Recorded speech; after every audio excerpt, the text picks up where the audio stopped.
Bonsoir à tous et bienvenue pour cette commémoration de l'anniversaire du décès de Bahir Hanoum. Je vais vous dresser le programme. Donc, on commencera par la lecture d'un extrait des écrits de Baha'u'llah adressé à Bahir Hanoum. Ce sera Jocelyne qui lira. Puis, il y aura un chant en l'honneur de Bahir Hanoum sous forme de vidéo. Puis la lecture d'un extrait des écrits d'Abdel Baha adressé à Bahir Hanoum par Shirley. Ensuite, il y a un diaporama des photos de Bahir Hanoum. Et nous terminerons par un exposé sur la vie de Bahir Hanoum par Leiby. Avant de commencer le programme, j'aimerais vous lire un texte qui est de Baha'u'llah.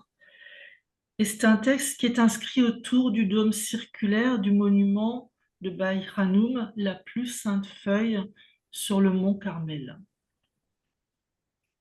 Il est l'Éternel. Voici mon témoignage pour celle qui a entendu ma voix et s'est approchée de moi. En vérité, elle est une feuille qui a germé de cette racine préexistante. Elle s'est révélée en mon nom et a goûté aux douces saveurs de ma sainteté, de mon merveilleux plaisir. Tantôt, nous l'avons abreuvée de ma bouche de miel. Tantôt, nous l'avons fait participer à mon puissant Kautar. Sur elle repose la gloire de mon nom et le parfum de ma robe brillante.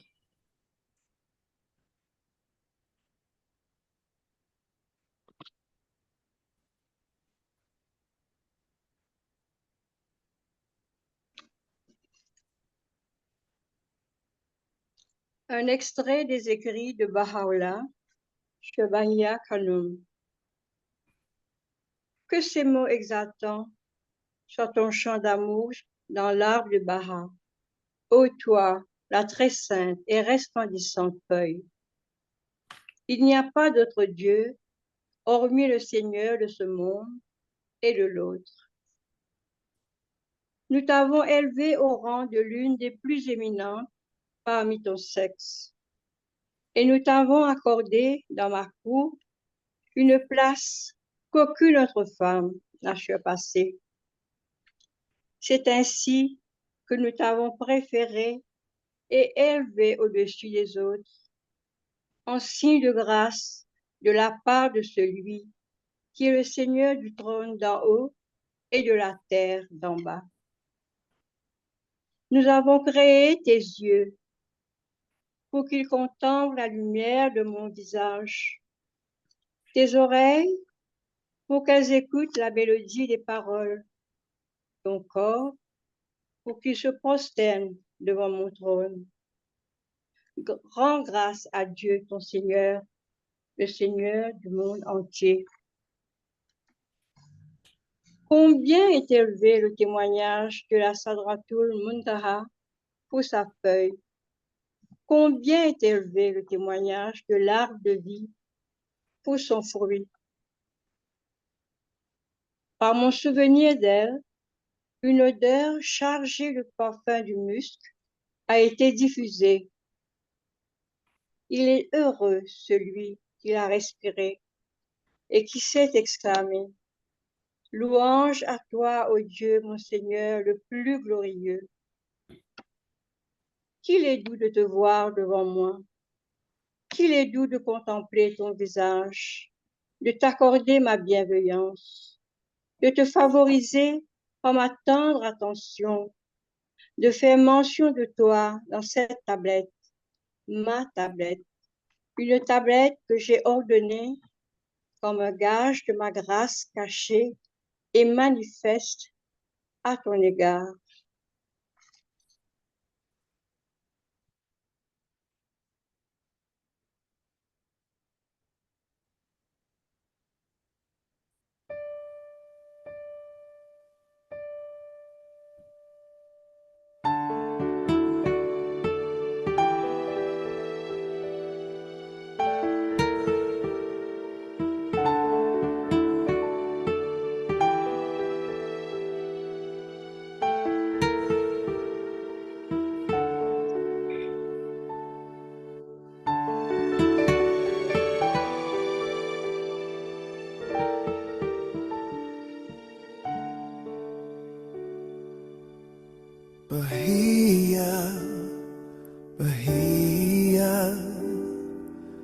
So lovely is your name,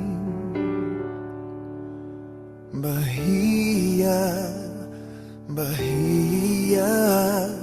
We've all been touched by your flame. Because of you, the Latin world knows Baha'u'llah,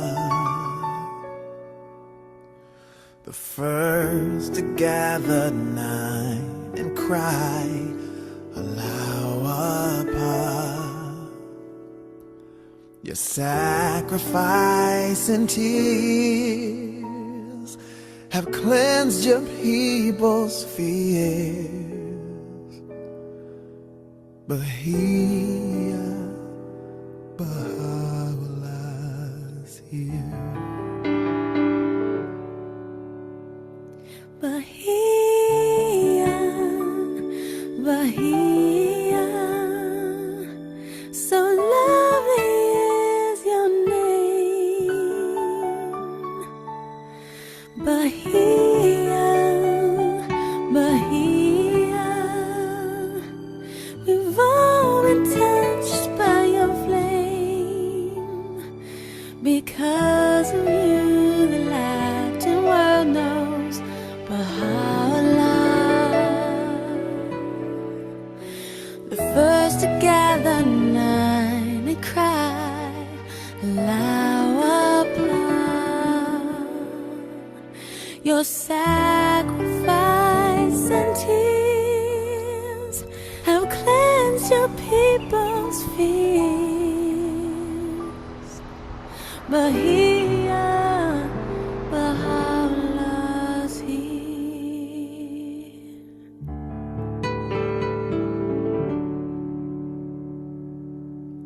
Ooh, when I think of your embrace, every smile on every face,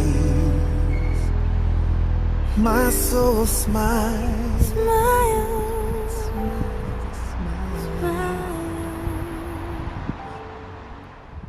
Bahia, Bahia, so lovely is your name. Bahia, Bahia, we've all been touched by your flame. Bahia, Bahia, So lovely is your name.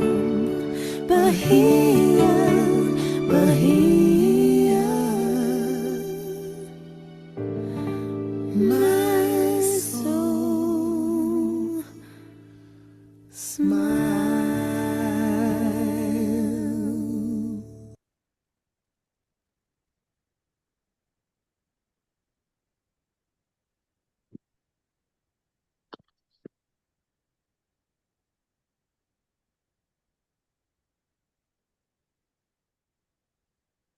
Shirley?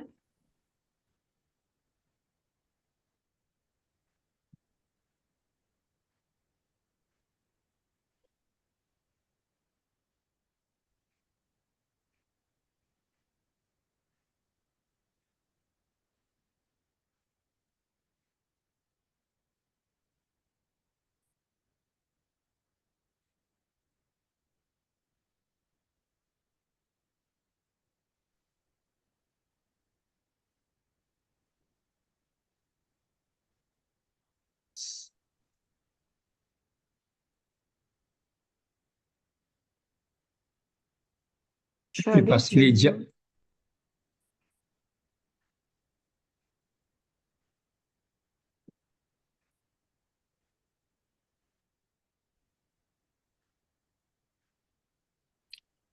Un extrait des écrits d'Abdul Bahas sur Bayin Kanoun. Chère sœur, profondément et spirituelle, matin et soir, avec la plus grande ardeur et la plus grande humilité, je supplie au seuil sacré et j'offre cette prière. Accorde, ô mon Dieu le compatissant, que cette feuille pure et bénie soit réconfortée par tes douces saveurs de sainteté. Ah non,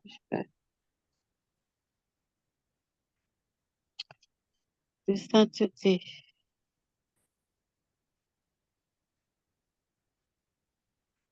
Et soutenue par la brise vivifiante de ton amour et de ta miséricorde, renforce son esprit par les signes de ton royaume et réjouis son âme par les témoignages de ta demeure éternelle. Réconforte, ô mon Dieu, son cœur douloureux par le souvenir de ton visage. Initie à tes mystères cachés et inspire-la par les splendeurs révélées de ta lumière céleste. Ses chagrins sont multiples et sa détresse infiniment douloureuse.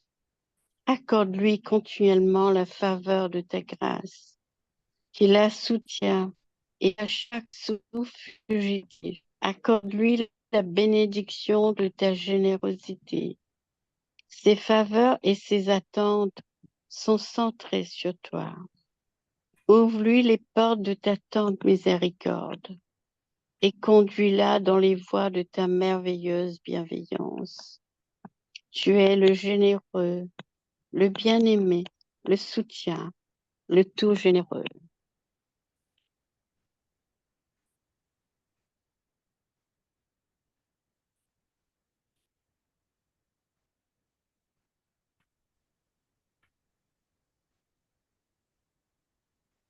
Lequel que on va voir Bahia Kanoun en image. Alors, c'est une de ses premières photographies. Alors là, elle avait 44 ans. C'est dans les années 1890. Ici, elle avait 49 ans.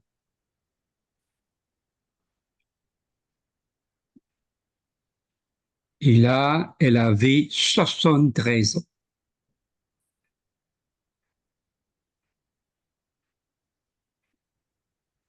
Une photo d'elle à 85 ans.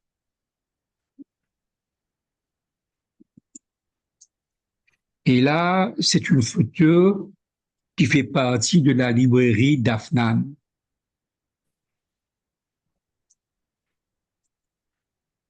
Et là, ce sont les reliques de Bahia Kanoun conservées dans les archives internationales Baha'i. Alors, sur la photo, l'anneau sur le bloc de marbre à gauche du miroir est serti d'une pierre portant le symbole du plus grand nom. Et l'anneau sur le petit plateau au centre est le sceau de son propre nom. Et là, ce sont deux toiles, une toile de Bahia Kanoun et une toile de Bahia Kanoun avec Abdul Baha. Et là, ce sont les monuments marquant le lieu de repos de la plus sainte feuille, érigé au Mont Carmel. Là, c'est l'écriture, son écriture. Et là, en dernier, comme Dominique avait lu, c'est la tablette qui a été écrite de la main de Baha'u'llah et qui a été inscrite sur le tombeau de Bahia Kanoun. Voilà.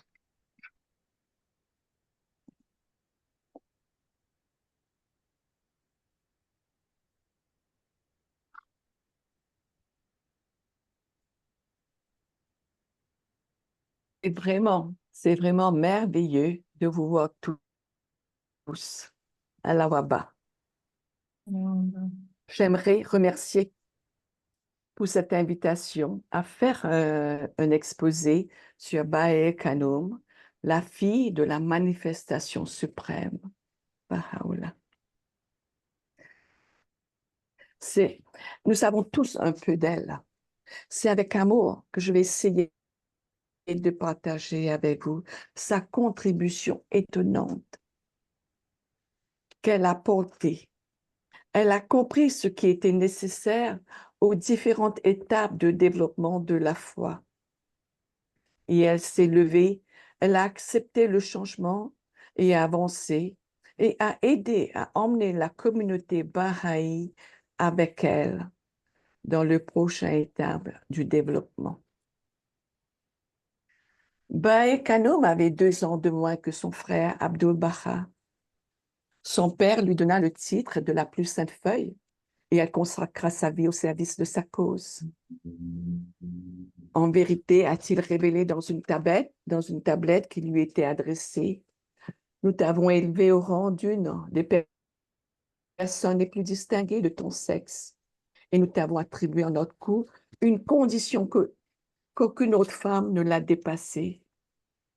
C'est ainsi que nous t'avons préféré, élevé au-dessus des autres en signe de grâce venant de celui qui est le Seigneur du trône céleste et de la terre. Âgé seulement de 6 ans, lorsque Baha'u'llah fut emprisonné dans le Siaja de Téhéran, la plus sainte feuille s'habitua aux souffrances dès son enfance. Pendant cette période turbulente, explique le gardien, les propriétés de la famille furent confisquées et pillées. Et en l'espace d'un seul jour, ayant été un membre privilégié d'une des familles les plus aisées de Téhéran, elle fut plongée dans un état de pauvreté. Elle accompagna son père tout au long de sa série d'exils, d'abord à Bagdad, puis à Constantinople et à Andrinople, et enfin à la ville forteresse de Akka. Dès la période de Bagdad, elle effectuait des tâches par lesquelles elle démontrait être à la fois capable de partager le fardeau et prête au sacrifice que sa haute naissance exigeait. C'est Akka, autrefois, qu'elle fit preuve de ces qualités qui la distinguent aux côtés de Abdul Baha comme la plus brillante incarnation de cet amour qui est né de Dieu et de cette sympathie humaine que peu de mortels sont capables de manifester. Dans tout ce qu'elle faisait, dans la conduite de la maison de son père, dans les relations sociales qu'elle cultivait, dans les traits de générosité, l'affabilité et de gentillesse qu'elle exprimait, elle a démontré son mérite de figurer au rang d'une des plus nobles figures intimement associées à l'œuvre de la vie de Baha'u'llah. Et après l'ascension de Baha'u'llah, la plus sainte feuille se tint résolument aux côtés du frère, Abdul Baha, qu'elle chérissait tant, alors que pratiquement tous les autres membres de la famille avaient suivi les penchants des désirs mondains et des passions, et que l'un après l'autre, ils se détournèrent du centre de l'alliance. Bae Kanoum était bouleversée par la perte de son père. Elle fut la seule membre survivant de cette famille à choisir de soutenir Abdul Baha, son frère, même si elle dut d'abord se remettre d'un deuil sévère qui la rendit maigre et faible. Armée des pouvoirs dont la longue compagnie intime avec Baha'u'llah, l'avait déjà pourvue et bénéficiant du merveilleux exemple que lui avait fourni l'étendue toujours croissante des activités de Abdul Baha, écrit le gardien. Elle était préparée à affronter la tempête que la conduite traîtresse des briseurs de l'Alliance avait soulevée et à résister à ses assauts les plus meurtriers. Bien avant cela, elle avait déjà banni de son esprit, de son cœur, tout attachement terrestre et avait renoncé à l'idée même du mariage.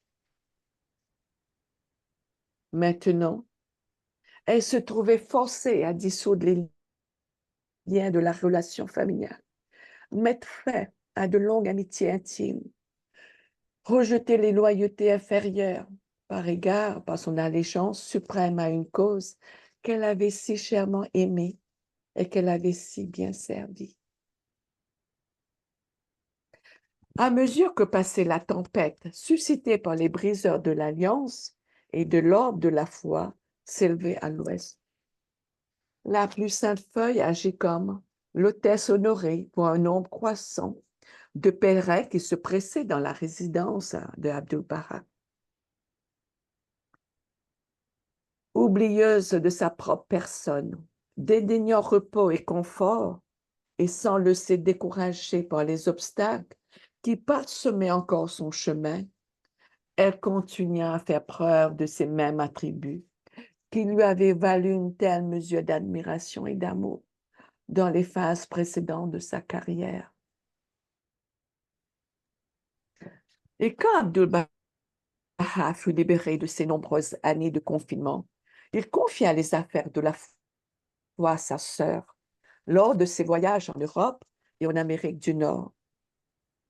Il s'adressa à elle avec les mots suivants dans l'une de ses lettres écrites à l'époque. « Ô ma chère sœur, loué soit Dieu, sous l'ombre de la grâce protectrice de la beauté bénie. Ici, dans les contrées d'Occident, une brise a soufflé, venant de la roseraie de ses faveurs. Et les cœurs de nombreuses personnes ont été attirés vers le royaume d'Abba comme par un aimant. Tout ce qui a pu se passer vient des confirmations du bien-aimé. Car autrement, quel mérite ou quelle capacité aurait été les nôtres? Nous sommes comme un bébé, sans défense, mais nourri au sein de la grâce divine. Nous sommes que des plantes fragiles, mais nous prospérons dans les ondées de ses faveurs. Dans ces tendres paroles qu'on sent la chaleur des liens qui unissent le frère et sa sœur. Il n'est alors pas étonnant non plus que ce soit la plus sainte feuille qui intervient à l'époque du décès d'Abdul-Baha pour soutenir son successeur désigné, son jeune petit-neveu, à prendre les rênes de la cause dans ses mains. Pendant une dizaine d'années, elle le protégea et le soutint jusqu'à sa mort le 15 juillet 1932. Il est naturel pour nous de penser à elle en termes de la bonté du cœur, de la générosité d'esprit et de la sympathie indéfectible dont elle a fait preuve de façon si frappante. Cependant, dans les directives qu'elle a données aux croyants, comme dans le passage ci-dessous, dirigé aux amis d'Occident, à un moment où le gardien était absent de Terre Sainte, nous pouvons percevoir la force de l'intellect et la profondeur de la foi qui était également sienne. Attendons-nous un instant, frères et sœurs bien-aimés, sur la raison profonde qui a fait que les messagers célestes de Dieu ont préféré une vie de supplice à une vie de confort, et que les martyrs bénis, nombre d'entre eux, arrachés à l'existence au printemps promoteur de leur jeunesse, ont choisi la mort, rayonnant de joie.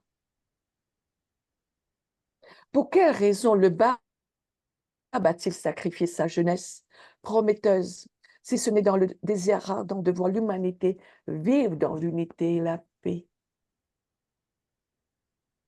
Quel esprit animait ces martyrs héroïques et courageux, si ce n'est l'amour et l'adoration d'une cause qu'ils voulaient voir triompher?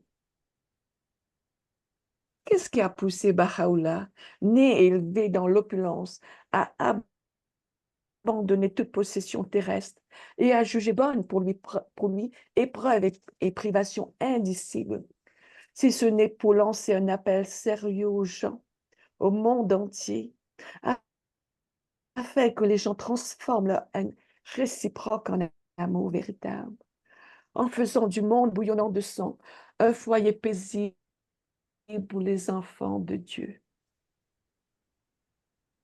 Et pourquoi Abdu'l-Baha, qui aurait pu choisir une vie tranquille et confortable, a-t-il préféré mener une croisade contre la forteresse du cœur humain, en lançant un appel direct à des individus aussi bien qu'à des groupes pour leur dire qu'à moins de s'aimer les uns les autres, de toutes nos forces et de tout notre cœur, nous sommes voués à la perdition. Il a mené cette croisade non avec une épée d'acier, mais avec celle de l'amour et de l'affection. Et si nous avons l'audace de nous appeler Baha'i, cela veut dire simplement que nous devons suivre leurs traces. Cela signifie que nous devons toujours avoir le bien public en tête et ne nous adonnant pas complètement à nos inclinations et à nos désirs. Cela veut dire aussi que nous devons avoir devant nous la persévérance et le sacrifice de soi, de ces volontaires de la première heure, en faisant un effort sans réserve pour leur rassembler. Ce n'est qu'ainsi que nous pouvons préserver la cause de Dieu. La plus sainte Feuille était dans sa 86e année quand elle décéda en 1932, le 15 juillet. Pendant des décennies, la communauté du plus grand nom avait récolté des bénéfices de l'influence énergisante de son amour. L'importance de son influence sur le cours de l'histoire bahaï est devenue plus évidente, en particulier dans la dernière décennie de sa vie, qui était si étroitement associée au travail du gardien. Dans les derniers mots du passage cité dessous, nous avons un aperçu des pensées de la plus sainte Feuille sur la sauvegarde de la cause. Nous devrions continuer dans ce sens et essayer de mieux comprendre les qualités qui distinguent la vie de celle qui défendit si ardemment l'alliance de Baha'u'llah. Voici une description de la plus sainte Feuille par un des membres du premier groupe de pèlerins de l'Occident. Après la rencontre avec le maître lui-même, on avait le privilège de rencontrer sa glorieuse sœur Bae Kanoum, connue sous le nom de la plus sainte Feuille. Sa personnalité est fixée dans ma mémoire de façon indélébile. Élancée, mince, au port noble, son corps donnait l'impression d'un équilibre parfait entre l'énergie et tranquillité, entre sèche endurance et calme intérieur, communiquant à son interlocuteur un sens de sécurité, de réconfort, de confiance, impossible à décrire.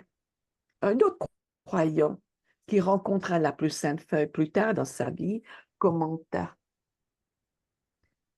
son ardeur brûlait d'une flamme constante. Face à l'épreuve et au danger, elle ne se pressait ni ne reculait, mais pénétrait dans cette voie périlleuse qu'un souffre calme. Son courage venait de sa voix bien comprise, et c'était cette foi, cette compréhension qui la maintenait sereine tout au long d'années de travail méticuleux, mais aussi en des moments d'attente, les mains vides, et aussi en supportant tristesse et perte irrémédiable. Et dans le journal de la main de la cause de Dieu, Madame Kate Ransom Keller, la dernière parmi les pèlerins de l'Ouest, a rencontré la plus sainte Feuille durant les derniers jours de sa vie. Nous lisons: de la plus sainte Feuille émane un rayonnement de beauté et d'amour céleste que je n'ai jamais constaté chez un être humain. Parvenue en sa présence, revenez à calmer l'âme et à l'élever. Elle était comme un oiseau à l'aube, ou l'arrivée du printemps, ou encore une ville aperçue au loin, un soir qui suscite l'émerveillement et révèle les profondeurs du cœur, mais pas son tumulte. la meilleure façon pour nous d'avoir un aperçu des splendides qualités de la plus sainte feuille est sans doute à travers les yeux du gardien. 2 jours après son décès, il écrivait une longue lettre aux croyants des États-Unis et du Canada, qui se veut un témoignage d'une vie de dévotion incomparable et qui révèle l'intensité de son amour pour elle et la douleur de la séparation avec elle.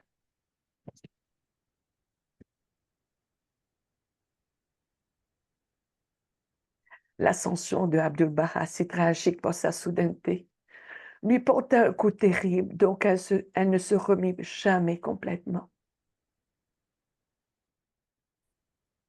Celui qu'elle appelait Akka avait été pour elle un refuge dans les moments d'adversité.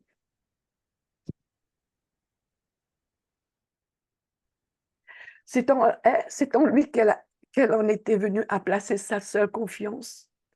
En lui, elle avait trouvé ample compensation pour les deuils qui l'avaient accablée, les désertions dont elle avait été témoin, l'ingratitude que lui avaient montré amis et famille. Nul ne pourrait jamais imaginer qu'une femme de son âge, au corps si frêle, au cœur si sensible, tellement chargée des soucis, de près de 80 ans de tribulations incessantes, aurait pu survivre si longtemps à un tel coup dévastateur. Et pourtant, l'histoire, tout autant que les annales de notre foi immortelle, rapporteront à son sujet de la part qu'elle a jouée dans le progrès et la consolidation de la communauté mondiale que la main d'Abdu'l-Baha avait aidé à façonner. Personne parmi les autres membres de la famille de Abdu'l-Baha ne peut rivaliser avec elle en cette matière. Quelle bénédiction vais-je rapporter que dans sa sollicitude inépuisable, elle a fait pleuvoir sur moi aux heures les plus critiques et les plus agitées de ma vie. Pour moi qui avais tellement besoin de la grâce vivifiante de Dieu, elle était le symbole vivant de bien des attributs que j'avais appris à admirer chez Abdu'l-Baha. Elle était pour moi un rappel constant de sa personnalité inspirante, de sa calme résignation, de sa munificence et de sa magnanimité.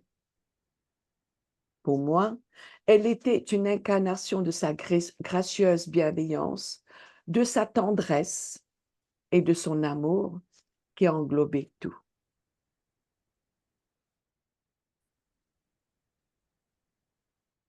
Cela me prendrait trop de temps de faire ne fût-ce qu'une brève allusion à des épisodes de sa vie qui chacun la proclame, fille digne de l'héritage inestimable qui lui a été confié par Baha'u'llah. Une pureté de vie qui se reflétait même dans les plus petits détails de ses activités et occupations journalières. Une tendresse de cœur qui effaçait toute distinction de credo, de classe et de couleur. Une résignation et une sérénité qui évoquaient à l'esprit le courage calme et héroïque du barbe. Un penchant pour les fleurs et une affection qui était si caractéristique de Baha'u'llah. Une simplicité de manière sans affection, une extrême sociabilité qui la rendait accessible à tous. Une générosité, un amour à la fois désintéressé et sans discrimination qui reflétait si clairement les attributs du caractère de Abdu'l-Baha. Une douceur de tempérament, une gaieté, aucune dose de chagrin ne pouvait cacher. Une disposition calme et modeste qui renfonçait 1000 fois le prestige de son rang exalté. Une nature pleine de mansuétude qui désormais instantanément l'ennemi le plus inflexible. Voilà quelques-uns parmi les attributs d'une vie sainte que l'histoire reconnaîtra comme ayant été dotée d'une force céleste que peu de héros du passé ont possédée. chèrement aimé la plus sainte feuille, à travers le brouillard des larmes qui remplissaient mes yeux. Je peux clairement voir, alors que j'écris ces lignes,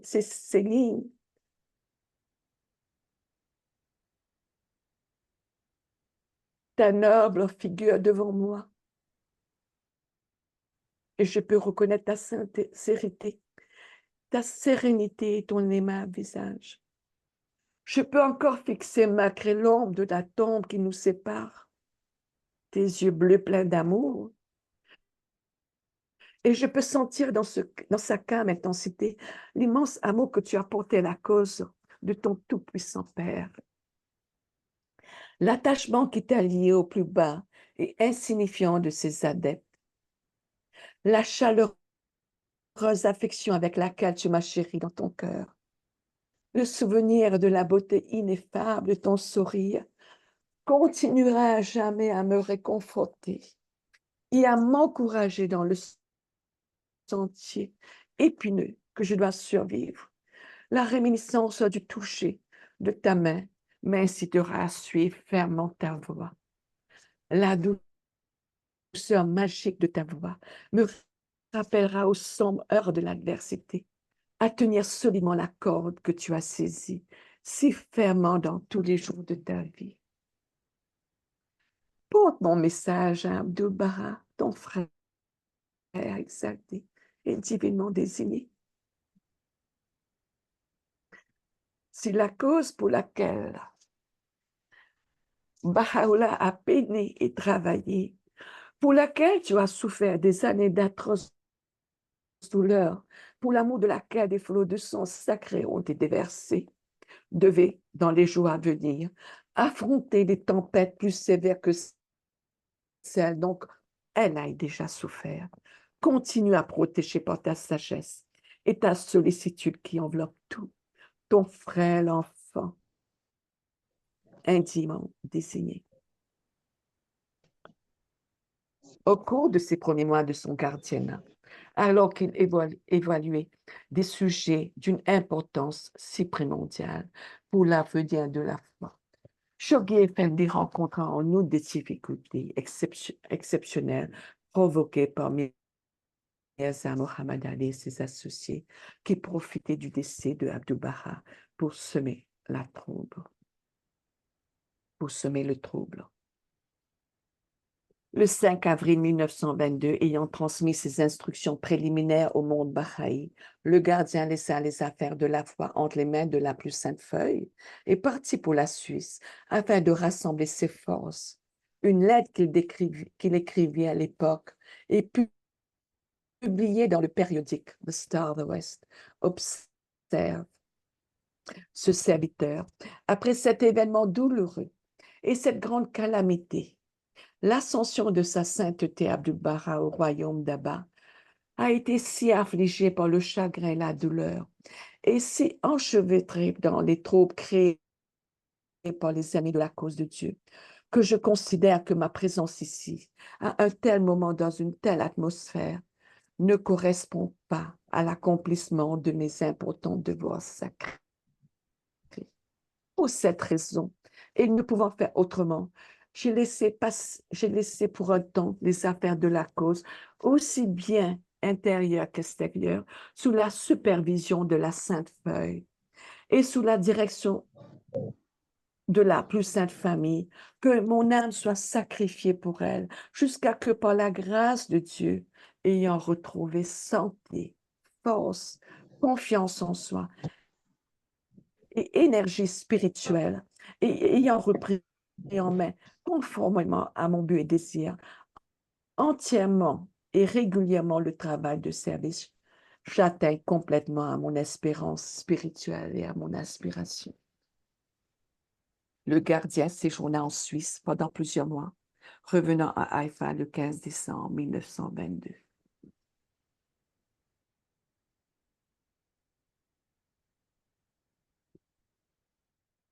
Le 15 juillet 1832, la mort de Baï Kanoun, Shoghi Effendi rédigea un hommage poignant qui laisse apparaître son propre détachement et met en lumière extraordinaire rang de cette femme que personne ne percevait avec l'acuité spirituelle. Comment ma plume solitaire, si totalement impropre à glorifier un rang si exalté, si impuissante, à dépeindre les expériences d'une vie si sublime, si inapte à retracer les bénédictions, donc elle m'a abondamment gratifiée depuis ma plus tendre enfance. Comment une telle plume peut-elle rendre compte de la dette de gratitude et d'amour que je lui dois et que je voyais comme mon plus grand soutien, mon consolateur le plus affectueux, la joie et l'aspiration de ma vie, ma douleur est trop immense.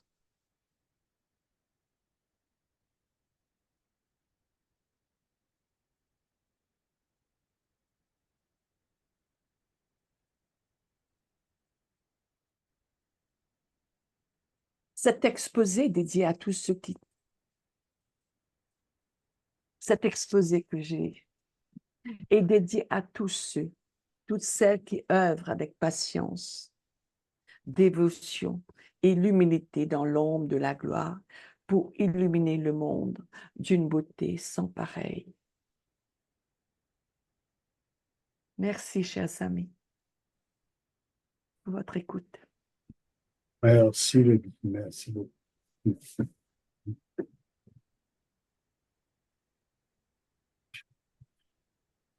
Merci beaucoup, Lévi, pour ce touchant exposé sur Bahiranoum.